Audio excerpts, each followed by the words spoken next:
Hello and welcome back to Dear Jordan. This space exists because some of life's most important lessons don't arrive with instructions. They come with experience, through loss, through faith, through relationships that shape us long before we understand what they're shaping. In the last episode, I reflected on my role as a mother, on what it has meant to grow, to protect, and to lead from a place of love. But motherhood was not the only role I stepped into believing I had to get it right. Before I was a mother, I was a wife. And although that season of my life was relatively brief, the framework I carried into it mattered far more than its length. I entered marriage focused on being good, not safe, not cherished, not protected, just good.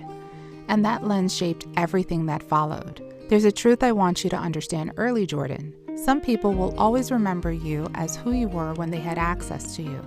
And when you grow beyond that version of yourself, it can unsettle them.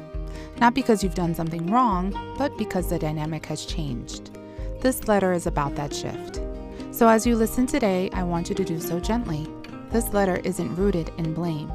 It's a letter rooted in clarity, in understanding patterns, in recognizing that peace isn't something you earn by enduring harm. It's something you were allowed to protect. Jordan, this letter is for you, but it's also for anyone learning that growth doesn't require permission from the people who knew an earlier version of you. So grab yourself a cup of coffee, settle in, and listen closely.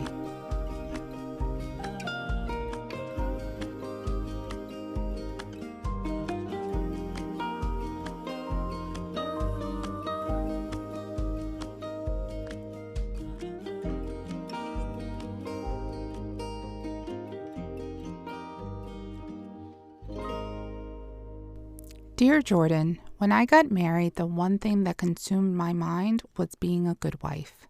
Not being safe, not being cherished, not even being respected, just being good. I never stopped to question how I was being treated because I didn't have a clear framework for what I deserved. I didn't grow up with a model for healthy partnership. The only expectation I carried into marriage was that my partner would honor the promises he made. And even when those promises fell apart, I didn't pause to reassess. I didn't confront it. I didn't even protest. I just kept going. I kept adjusting. I kept pushing forward, determined to succeed at the role I believed mattered most. And that obsession didn't come out of nowhere. It came from being told more than once that I was going to be a horrible wife. Psychologically, when a person is given a negative identity early or repeatedly, the brain begins to organize behavior around disproving it. This is called introjected belief, when someone else's words slowly become your internal voice. Instead of asking, "Is this true?" you start asking, "How do I prove it wrong?" Words are powerful like that. They don't just land, they linger. In a way, they're spells. And those words settled into me so deeply that instead of noticing the abuse happening in front of me, I turned the blame inward. I convinced myself that if I was being mistreated, it must be because I was failing, because I wasn't doing enough, because I wasn't good enough, because I was somehow the problem. This is exactly how trauma bonds form. The nervous system learns that safety comes not from protection, but from correction. You start believing that if you adjust yourself enough, your tone, your needs, your expectations, you can make the chaos stop. Scripture warns us about this distortion long before psychology named it. Death and life are in the power of the tongue. Proverbs 18, verse 21. What should have come to the forefront but didn't was that being told I would be a horrible wife was abuse. It was a seed planted early, and once it took root, it carried me straight into the arms of another abuser.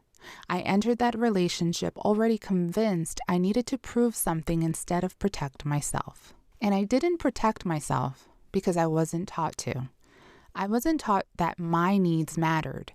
I wasn't taught that my safety was sacred. I was barely taught to make myself a priority at all. The priority was obedience, compliance, endurance. I was told explicitly and implicitly that God would take the bad things in my life and make them good as long as I stayed quiet and fulfilled His purpose. I grew up in a household of what they called new believers, and that's a complicated place to grow up.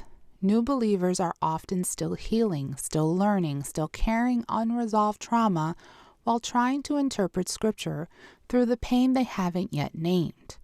The intention may be faith, but the outcome can be confusion. Trauma has a way of repeating itself until it is named. Psychology calls this repetition compulsion. Scripture calls it bondage, and bondage thrives in silence. What compounded everything was how I was raised in the church.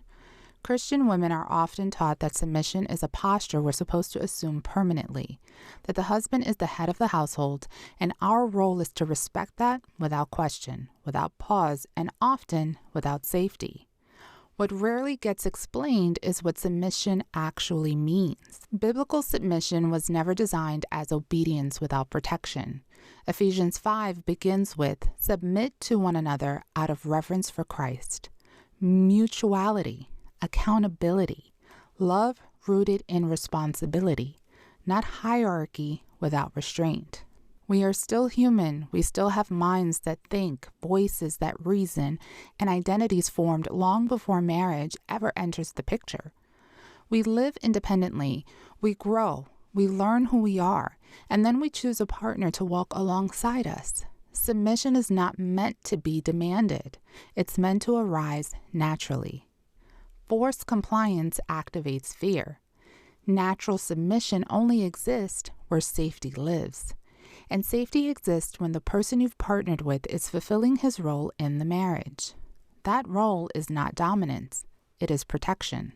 It is creating an environment where your nervous system can finally stand down, where your guard can drop, where you can soften, not because you're afraid, but because you can trust. A woman becomes gentle and yielding not through pressure, but through security. Scripture confirms this. There is no fear in love. Perfect love casts out fear. 1 John chapter 4, verse 18. Fear and submission cannot coexist in a godly way. But I spent most of my life walking on eggshells. And that didn't start in my marriage. It started in the home I grew up in and followed me into the home I married into. In both places, fully expressing myself came with consequences: yelling, punishment, withdrawal. The message was always the same. Being myself was unsafe. When a child learns that authenticity leads to punishment, the brain adapts by shrinking. That adaptation can look like compliance, but it is actually survival. Over time, environments like that can change you. They can fracture your sense of self. And that was confusing because I did know myself.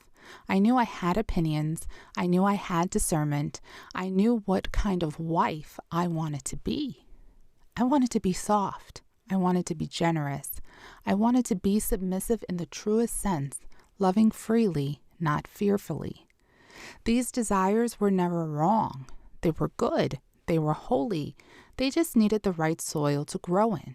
But some of the expectations placed in front of me required something else entirely.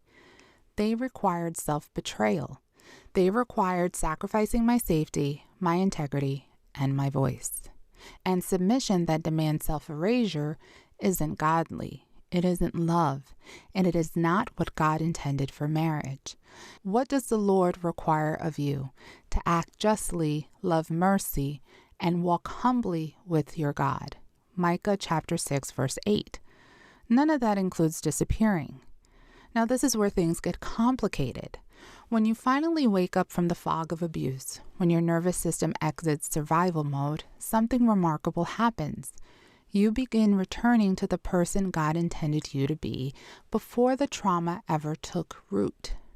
Healing isn't the problem. The problem is that healing disrupts familiar power dynamics.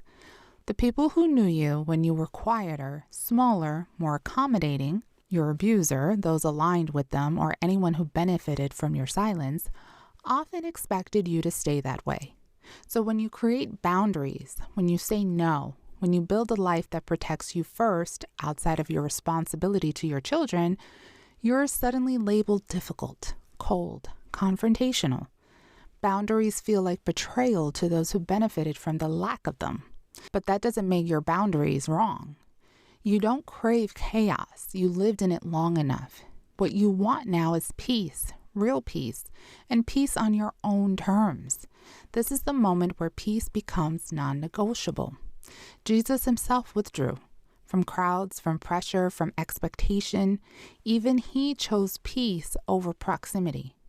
And this doesn't only happen in abusive relationships. It happens whenever you grow. Growth makes people uncomfortable, especially when your growth no longer benefits them. But growth isn't betrayal. Change isn't selfishness. You are allowed to grow. You are allowed to change. You are allowed to prioritize yourself as long as it doesn't harm others. Scripture affirms this plainly. Let your yes be yes and your no be no. Matthew chapter 5, verse 37. Clarity is not cruelty. You can be a loving, compassionate Christian woman and have boundaries. Those things are not in opposition. If someone refuses to respect your boundaries, they are wrong, regardless of history, closeness, or shared faith. Because when you choose what sustains you, you become better for everyone else. A better mother, a healthier partner, a fuller human. This isn't rebellion, it's regulation. And a regulated nervous system allows love to flow without fear. Peace doesn't make you selfish, it makes you whole. So Jordan, if there is anything I want you to carry from this letter, it's this. You are not required to remain who you are just because someone else felt comfortable having power over that version of you. Healing will change you. Growth will sharpen you.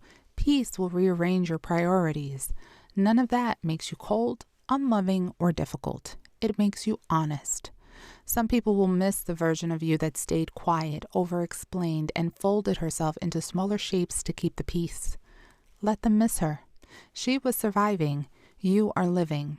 You do not owe anyone access to you at the expense of your safety, your integrity, or your peace. God does not ask you to submit to harm. He does not require self-abandonment to be holy. For God is not the author of confusion, but of peace. 1 Corinthians chapter 14, verse 33. As you grow up, you will disappoint people who benefited from your silence. That is not failure. That is confirmation. Choose peace even when it costs proximity. Choose truth even when it makes others uncomfortable. Choose yourself so you can show up fully for your children, your future, and the life God still has ahead of you. And remember this always. You don't have to live where you were hurt. You don't have to stay who you were when you were surviving. You are allowed to move forward, whole, grounded, and at peace. With all the love that I'm still learning how to give, your mom.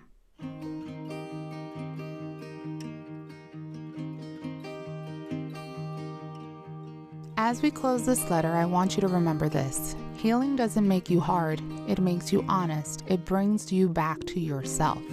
And that return is sacred. You are allowed to grow beyond the versions of you that survived. You are allowed to choose peace without explaining it.